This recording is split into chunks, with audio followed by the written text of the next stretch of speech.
Para korban direkrut dan transit di tempat ini dan kemudian diberangkatkan ke rumah sakit di Kamboja. Saya di Indonesia untuk mencari pendonor, kemudian membuat paspor. Terus gimana caranya supaya penerbangan anak-anak itu tidak terkendala. Jadi alasan jual ginjal karena terlilit utang. Ya terlilit utang, ikut itu trading apa semacam itu. Sudah dibuktikan baik pada binatang percobaan maupun pada orang. Sesudah diambil ginjalnya itu tetap ada risiko.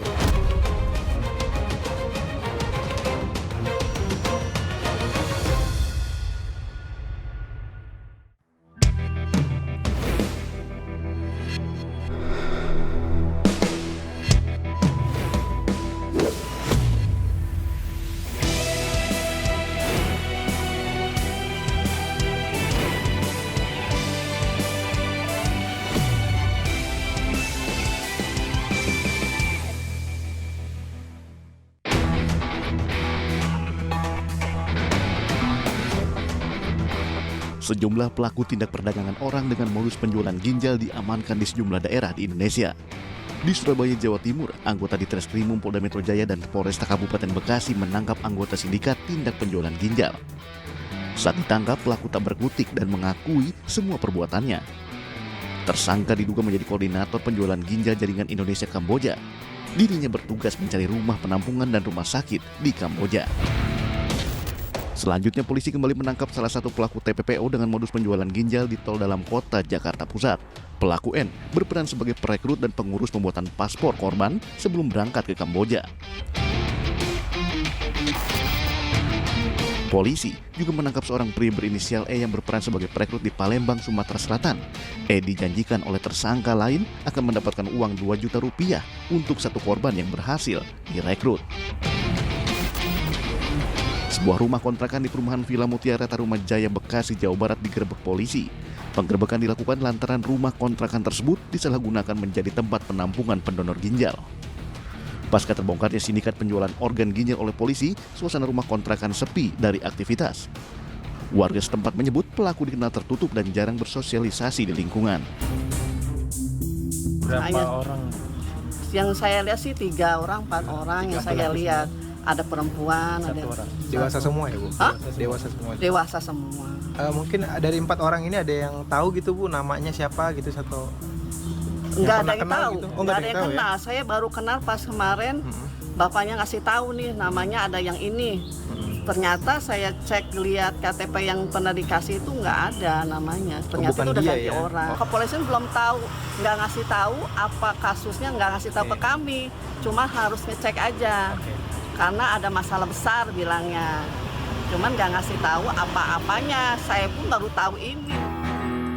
Sebanyak 12 orang tersangka diamankan, di mana 9 diantaranya merupakan mantan pendonor ginjal yang kemudian terjerumus menjadi sindikat penjualan organ. Bahkan salah seorang oknum anggota polisi dan oknum petugas imigrasi turut serta menjadi komplotan pelaku. Ya, ini anggota yang berusaha mencegah, merintangi baik langsung maupun secara tidak langsung proses penyidikan yang dilakukan oleh tim gabungan, yaitu dengan cara menyuruh membuang HP, berpindah-pindah tempat yang pada intinya adalah agar menghindari pengejaran dari pihak kepolisian, dan juga yang bersangkutan menerima uang sejumlah 612 juta. Ini menipu pelaku-pelaku ini yang menyatakan bahwa yang bersangkutan bisa mengurus agar tidak dilanjutkan kasusnya. Kapolri Jenderal Polisi Listio Sigit Prabowo menegaskan komitmennya dalam menindak tegas sindikat ataupun jaringan tindak pidana perdagangan orang sesuai instruksi Presiden Joko Widodo. Di Yogyakarta 20 Juni 2023 dalam forum Menteri ASEAN yang menangani kejahatan lintas negara, Kapolri meminta kerjasama negara Asia Tenggara untuk memerangi perdagangan manusia. Nah, bagaimana kemudian Pak Kapolri melihat deklarasi ini dilakukan paralel dengan semangat upaya perlindungan warga negara kita yang selamat dari tindak pidana perdagangan orang, Pak? Oke, jadi saya lihat ini semuanya menjadi satu kegiatan yang kemudian saling menguatkan. Di mana beberapa waktu yang lalu Pak Presiden di Labuan Bajo bersama-sama dengan para pemimpin negara lainnya sepakat bahwa tindak pidana orang TPPO harus diberantas. Bagi para pelakunya sendiri, saya sudah perintahkan kepada anggota, siapapun yang terlibat, baik dari instansi luar maupun polisi sendiri, saya minta untuk ditindak tegas. Tindak tegas ya Pak? Ya, jadi Tanpa saya kompromi kira- itu Pak? Tanpa kompromi. Jadi saya kira silakan masyarakat melapor kalau memang ada informasi seperti itu, kita akan tidak lanjuti. Karena kita sayang kepada masyarakat kita ingin melindungi masyarakat kita yang bekerja di luar negeri. Mereka adalah pahlawan-pahlawan dewisa. Saya, Abraham Silaban bersama tim AB Plus mendatangi lokasi untuk melihat dari dekat rumah kontrakan yang selama ini dihuni tersangka. Berikut penelusuran saya. Sobat, saya ada di Villa Mutiara Gading di Kecamatan Tarumajaya, Kabupaten Bekasi, Jawa Barat. Saya ingin mengajak Anda untuk setback atau mundur ke tanggal 19 Juni 2023. Yang mana ini adalah titik awal pengungkapan sindikat penjualan ginjal internasional. Dan saya akan tunjukkan kepada Anda di sebelah kanan saya, sobat, ini. Ini adalah diduga menjadi markas sindikat perdagangan ginjal internasional, di mana para korban direkrut dan transit di tempat ini dan kemudian diberangkatkan ke rumah sakit di Kamboja. Dan di sanalah dilakukan operasi pengambilan ginjal. Ginjal mereka kemudian diambil dan dibayar tentu saja, dan mereka kembali pulang ke tanah air. Perekrut-perekrutnya ada berjumlah sekitar 6 orang yang tinggal di rumah kontrakan ini, sobat. Dan saya ingin jelaskan sedikit kepada Anda, sungguhnya mereka sudah tinggal 6 bulan di sini.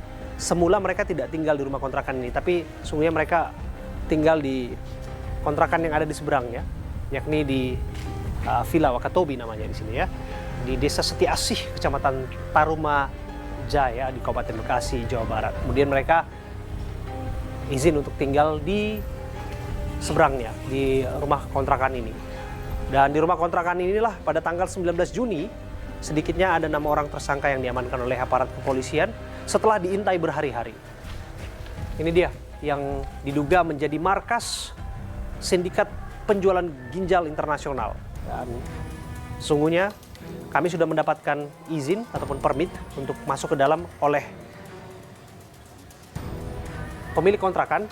Dan sobat, saya Abraham Silaban, saya akan mengajak Anda untuk mengintip langsung markas sindikat penjualan ginjal internasional. Saya akan masuk. Tidak dikunci, sobat.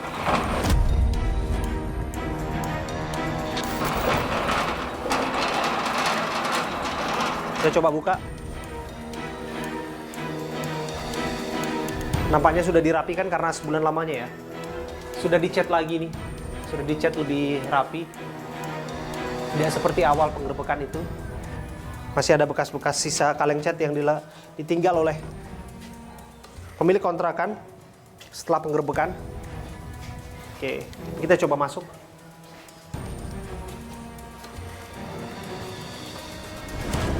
Listriknya masih aktif sebetulnya. Listriknya masih aktif, sobat. Di tempat yang diduga sebagai markas sindikat perdagangan ginjal internasional.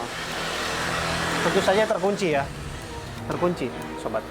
Tapi yang jelas di tempat kami berdiri, kami sudah mendapatkan permit ataupun izin dari pemilik kontrakan ini yang merupakan warga Villa Mutiara Gading di Desa Setia Asih, Kecamatan Tarumajaya, Kabupaten Bekasi, Jawa Barat. Ini adalah tempat pertama kali sindikat penjualan ginjal internasional diungkap. Siapa sangka sesungguhnya dari 6 orang tersangka, penyidikan dan lain sebagainya, sehingga total ada 12 orang tersangka. Dan sedikitnya ada 122 orang, 122 korban diselamatkan, sobat. Dan kami juga dapatkan informasi, 1 orang korban yang diajak, diperdaya, berangkat ke Kamboja, diberikan bayaran 200 juta rupiah. dan kemudian dipotong sekitar 65 juta rupiah untuk calo dan sindikat lain sebagainya, untuk pengurusan dokumen dan sebagainya. Dan kemudian mereka mendapatkan 135 juta rupiah untuk ginjal mereka yang dijual ke sindikat internasional. Kami akan ungkap siapa-siapa saja yang terlibat di dalamnya. Termasuk sobat, ada 2 oknum petugas yang ternyata terseret di dalam kasus ini. 1 orang anggota kepolisian dan 1 orang petugas imigrasi. Petugas kepolisian yang disinyalir melakukan perintangan penyidikan agar kemudian sindikat ini tanpa hambatan bekerja tentu saja. Dan petugas imigrasi yang memberikan dokumen-dokumen kepada para pelaku, terduga pelaku dan korbannya untuk diberangkatkan ke Kamboja. Kami juga mendapatkan keterangan dari pemilik kontrakan yang disampaikan kepada kami, dan kami menghargai tentu saja keterangan yang diberikan berupa keterangan secara verbal mengenai apa yang diketahui oleh pemilik kontrakan terhadap dugaan sindikat penjualan ginjal yang dibekuk pertama kali di rumah kontrakan ini. Cerita mereka untuk keberangkatan ke luar negeri, jadi kayak agen perjalanan ke luar negeri atau gimana? Bukan. Mereka ini semua ngakunya kerja proyek, kayak macam bangunan begitu. Tapi ada sebagian orang itu, teman-temannya dari kampung ngomongnya, mau bekerja proyek juga di Malaysia. Nggak ada pengakuan apa-apa. Hanya itu. Ketahunya tinggal di sana berapa orang Pak tadinya Pak? Setahu saya awal tuh 5 apa 6 saya. 5-6 orang. 5-6 orang itu, istri saya itu negur tuh mungkin lagi bertamu atau apa gitu. Ini siapa gitu loh. Jadi pengetahuan kita itu hanya orang yang transit karena mereka ada masalah ngomongnya kena tipu atau apa. Sementara di sini sambil nunggu mau berangkat ke Malaysia karena tanggung mau pulang kampung katanya begitu. Yang si Septian itu, yang informasi yang saya dengar di TV itu sebagai otaknya itu, memang dia itu sejak bulan, kalau nggak salah Maret itu dia memang pamit ke kita mau ke Bali. Lalu ditunjuklah teman yang satu itu namanya Akmal sebagai PIC itu yang membayar kontrak. Ya, gitu. Bapak taunya mereka berarti memang kerja proyek aja berarti Pak? Tahunya itu nggak ada tahu yang lain sama sekali, nggak ngerti sama sekali. Dan karena berhubungan saya jalan di rumah kan waktu itu, pulang malam terus berhubungan sama istri saya. Dan sama sekali kita nggak ada yang tahu sama sekali.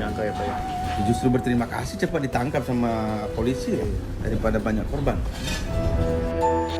Coba saya konfirmasi kemarin sama orang tuanya, ya ternyata emang benar gitu saudara, beliau menjual ginjalnya, dan kemarin ke alasan ke luar negeri itu bahkan ada paspor segala macam itu ke orang tuanya ya untuk bekerja.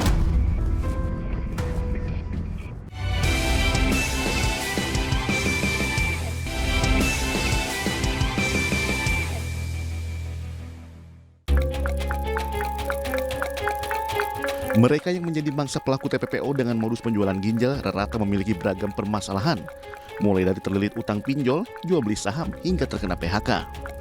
Di Indonesia untuk mencari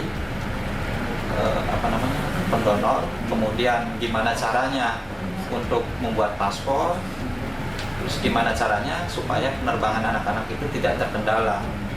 Nah, yang tahu yang bagian itu Septian. Saya sih tahunya Septian itu dari kalau pemberangkatan dari Soekarno-Hatta itu lewatnya travel ya. Cuma saya kurang hafal travel apa. Kemudian dari Bali itu lewat ada petugas imigrasi yang bantu.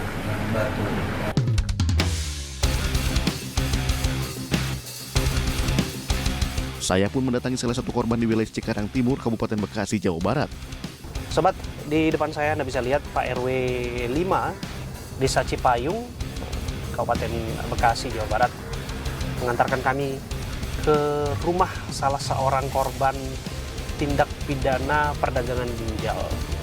Sebagaimana yang kita ketahui bersama, 122 korbannya, 1 diantaranya kami dapatkan informasi tinggal di Kabupaten Bekasi, Jawa Barat. Dan saya Abraham Silaban dan tim AB Plus kami coba datang langsung dan berupaya untuk mengorek keterangan sedalam-dalamnya mengenai kasus ini dan mengapa korban bisa terkena tipu daya untuk menjual ginjalnya di Kamboja. Kabarnya nilainya 200 juta rupiah untuk satu ginjal. Udah tiba, ya, nampaknya. Kita turun nih.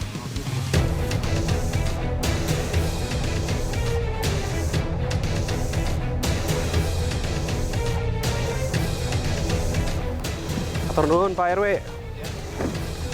Kita sudah tiba ya.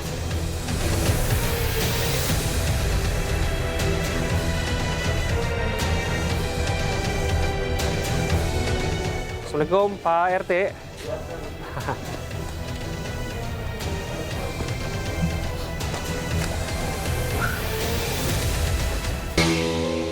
Sobat, saya Abraham Silaban. Saya duduk bersama Ketua RT 02 dan RW 05 ya Pak? Betul. Di Desa Cipayung, Kecamatan Cikarang Timur, Kabupaten Bekasi, Jawa Barat. Kami akan mendalami informasi mengenai bagaimana keterangan yang dihimpun, barangkali dengarkan, yang kaitannya dengan salah seorang warga di sini yang menjual ginjalnya. Kami dengar Rifan, betul ya Pak RT? Iya. Ada saudara Rifan. Kemarin sih infonya bahwa emang ada warga, salah satu warga saya yang korban, ya, jadi korban untuk kasus yang rame-rame sekarang ini, yang penjualan ginjal itu. Iya. Coba saya konfirmasi kemarin sama orang tuanya, ya ternyata emang benar gitu saudara, beliau menjual ginjalnya, dan kemarin ke alasan ke luar negeri itu bahkan ada paspor segala macam itu ke orang tuanya, ya untuk bekerja. Sempat nggak menyebutkan wilayahnya Kamboja langsung begitu ya Pak ya? Ya menurut infonya seperti itu. Ya. Dan waktu itu Pak, Rifannya berangkat sendiri atau rame-rame Pak? Keterangan yang Pak RT dapatkan? Kurang tahu kalau ke situnya sih. Cuman emang kemarin cuman untuk paspor segala orang tua percaya karena emang diurusin. ada paspor segala macam diurusin gitu. Oke. Jadi dokumen-dokumen keberangkatan ke luar negeri semua sudah disiapkan. Iya. Tinggal Rifan berangkat saja dan pamitnya ke orang tua adalah untuk bekerja. Iya. Bahkan orang tua juga nggak tahu kalau dia emang ada kasus seperti itu, ya pas tahu itu pas kemarin aja, pas rame-rame bulan ini, belum lama orang tua taunya. Rifan sendiri udah lama tinggal di sini Pak? Kurang lebih hampir 1,5 tahun sih untuk orang tuanya, ya ngontrak di saya kemungkinan udah kurang lebih 1,5 tahun. Cuman untuk saudara Rifannya sendiri ya kebanyakan tinggal di Bogor, jadi jarang-jarang kalau ke sini. Oke, hari-harinya yang Pak RT ketahui mata pencariannya apa Pak? Kurang ini sih saya untuk orangnya tertutup ya. Oke. Kami juga dengar Pak bahwa alasan yang bersangkutan menjual ginjalnya adalah karena terlilit hutang, karena yang bersangkutan terlibat dalam jual beli saham dan lain sebagainya. Betul demikian Pak? Kalau keterangan yang saya tahu itu sih iya. Jadi alasan jual ginjal karena terlilit hutang? Ya terlilit hutang, ikut itu trading apa semacam itulah. Oke, karena trading, dan bahkan kami juga dengar Pak, setelah yang bersangkutan menjual ginjalnya masih tetap punya hutang-hutang ya Pak ya? Ya, iya infonya sih seperti itu ya. Itu aja sih, cuman emang orang tuanya ya cukup menyesalkan, dia juga nggak tahu ya kalau emang ngelakuin hal itu, Rifan itu ngelakuin hal itu nggak tahu ya, tahu-tahu pas ini aja, pas rame-rame ada pihak kepolisian aja, itu info dari pihak kepolisian. Itu ya. Tapi dari keterangan orang tuanya, kondisi Rifan setelah operasi ginjal itu sehat-sehat aja atau mengalami penurunan kesehatan Pak? Itu juga sempat saya obrolin kemarin, saya tanyain ya kondisi Rifan ya nggak ada perubahan setelah hal itu terjadi gitu, nggak ada perubahan sampai sekarang itu ya sehat-sehat, makanya orang tua nggak ada curiga apa-apa gitu. Dari Pak RW apa yang ditambahkan Pak? Kalau saya sih tahunya setelah kemarin ada tim iNews TV.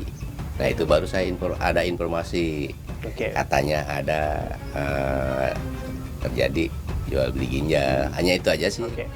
Jadi pertama kali Pak RW mendengarkannya adalah ketika tim kami datang ke sini untuk menggali informasi mengenai salah seorang warga yang diduga ikut menjual ginjalnya begitu ya Pak? Betul, iya. Oke, memang betul Pak, kami mendalam informasi ini karena kami juga dapat keterangan yang kami tidak bisa sebutkan tentu saja informasi dari mana. Tapi ternyata kemudian titik terangnya kemudian terlihat setelah pada akhirnya mengaku ya Pak ya, memang ada warga yang memang menjual ginjal di sini ya Pak ya, karena terlilit utang tadi Pak. Oke, terima kasih sekali lagi Pak RW. Dan Pak RT izin Pak, berkenan kira-kira kalau misalnya kita bersama-sama langsung ke kediaman Rifan untuk kita coba gali keterangan lebih lanjut ya Pak ya.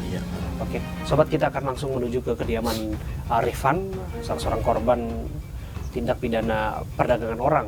Spesifik kasusnya tindak pidana perdagangan ginjal. Ada 122 korban, satu di antaranya adalah Rifan yang tinggal di Kecamatan Cikarang Timur di Kabupaten Bekasi. Kita langsung sekarang didampingi oleh Pak RT, bahkan juga nanti Pak RW mungkin ikut. Kita akan gali keterangan langsung kepada orang tua korban. Didampingi pengurus lingkungan, kami pun menuju kontrakan korban. Menurut informasi yang kami terima, korban sedang tidak ada di tempat. Sobat, saya Abraham Silaban, saya bersama dengan tim AB Plus, kami langsung datangi kediaman Rifan. Rifan ini satu dari 122 korban. Kita lakukan upaya terbaik untuk menggali keterangan, karena bagaimanapun penting untuk memberikan informasi seluas-luasnya kepada publik untuk tidak terjerat dalam sindikat perdagangan ginjal internasional. Tapi kami dengar bahwa yang bersangkutan dengan orang tuanya tinggal di sini, dan kita tadi diantarkan langsung oleh Pak RT ke kediamannya. Akan coba lihat kediaman Rifan ya. Nah, kami dapat informasi yang bersangkutan tinggal persis di sini, kediamannya ini. Kita coba masuk.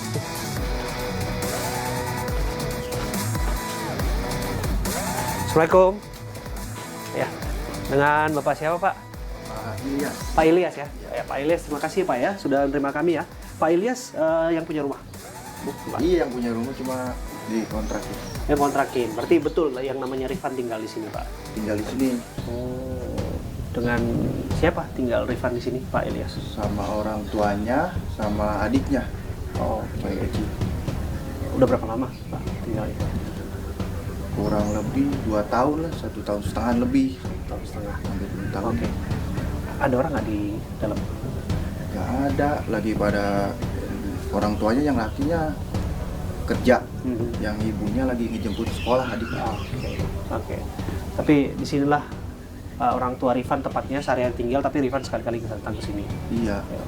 Sudah tahu belum kalau Rifan itu disebutkan jadi korban penjualan ginjal? Belum tahu sama sekali. Belum tahu sama sekali. Belum tahu. Atau pernah dengar informasi itu? Nggak tahu, belum tahu. Belum tahu. Ini baru pertama kali. Iya, benar. Iya. Kami dapat informasi itu dan sudah dipastikan oleh Pak RT dari keterangan yang Pak RT terima dari orang tua Rifan bahwa memang betul Rifan sempat berangkat ke luar negeri dan di sanalah terjadi penjualan ginjal gitu. Komentar dari Mas Ilyas selaku pemilik kontrakan yang mana Rifan tinggal di sini. Gimana, orangnya pendiam, tertutup. Paling ke depan, ke warung, ke bengkel gitu, cuma servis motor, ke saya nganterin motor ya. Udah tertutup banget orangnya. Tertutup banget. Iya. Oke. Hari-harinya kerja apa? Kalau dulu dia kerja di Karawang. Di Karawang. Iya, nggak tahu tuh di pabriknya. Kami dengar sempat ikut semacam trading gitu ya? Kalau itu sempat dengar sih. Oke. Dan betulkah sepengetahuan Pak pemilik kontrakan ini, Pak Ilyas ini, Rifan sempat terlilit utang dan pada akhirnya dia harus menjual ginjalnya, kemudian itu pun yang bersangkutan masih terlilit hutang? Apakah pernah dengar informasi itu Pak? Sama sekali nggak tahu. Nggak tahu. Tapi kalau urusan kontrakan selalu beres ya? Alhamdulillah, selalu lancar. Selalu lancar ya? Iya, lancar. Oke. Rifan ini masih muda ya, 20 tahun ya usianya ya? 20 tahunan di bawah tahun saya. Ya? Masih anak muda. Iya, Oke. Oke. Terima kasih sekali lagi ya udah menemani kami di sini Pak Ilyas, pemilik kontrakan yang mana kita dapat informasi bahwa orang tua Rifan tidak di sini dan Rifannya sendiri udah nggak tinggal di sini. Enggak. Oke. Ya, itu dia keterangan yang bisa kita gali. Tapi lebih banyak lagi nanti kita akan tunjukkan kepada Anda bagaimana pola-pola yang dilakukan oleh para sindikat penjualan ginjal, yang mana mereka melakukan upaya apa saja untuk mencari korbannya. Ada yang upaya paksa dengan menyasar anak-anak kecil, ada juga upaya untuk melakukan bujuk rayu. Tapi yang jelas kami punya dokumentasinya, seorang anak kecil dan pada akhirnya dihabisi nyawanya di Makassar, Sulawesi Selatan. Saya akan tampilkan kepada Anda dan tim AB Plus yang sudah meliput dan merekam bagaimana kesaksian dari para tersangka, kami akan hadirkan kepada Anda. Ya, makasih Pak. Ya.